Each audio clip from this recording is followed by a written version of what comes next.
following week, after Hitler marched in, the benches in the parks were already marked no Jews allowed.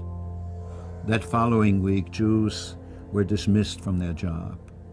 That following week, some synagogues were burning, stores were broken into. We saw trucks that took especially groceries out of stores. In our own case, our bank account was confiscated. The customers my parents had stopped paying. What I saw was neighbor turning against neighbor. Friday night, after we had our meal, I said to my parents, you remember I met this girl in Vienna after I had come back from the summer resort. I have her address. I'm going to write to her and see if she will help me.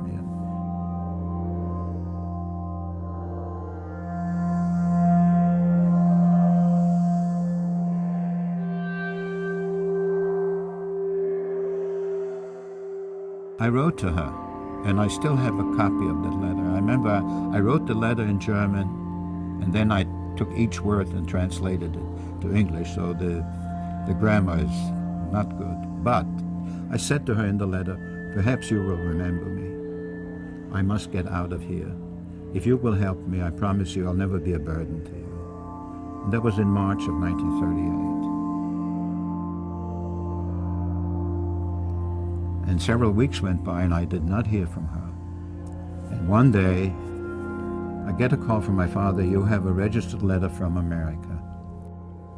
I cannot tell you what that felt like.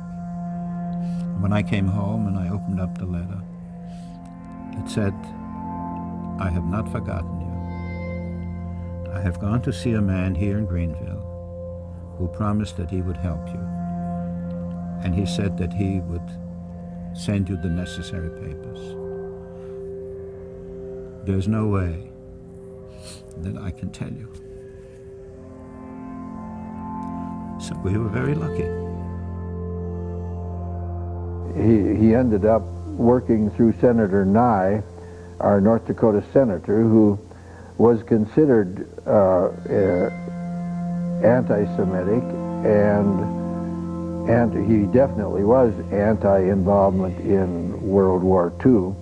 But he helped Dad. He was from Cooperstown, and he had known Dad, and he helped Dad work through the State Department to get visas for the relatives. Desperately hard to get a visa. You had to guarantee that people would not become a ward of the state, and Dad, while he could guarantee that for one or two people.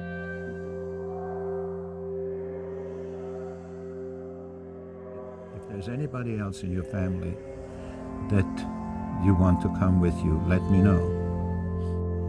We sent a telegram to this man and said, would you include my sister Paula? And he wired back to the consulate to include her. And so my sister and I came to America in the end of July 1938 and left my parents behind.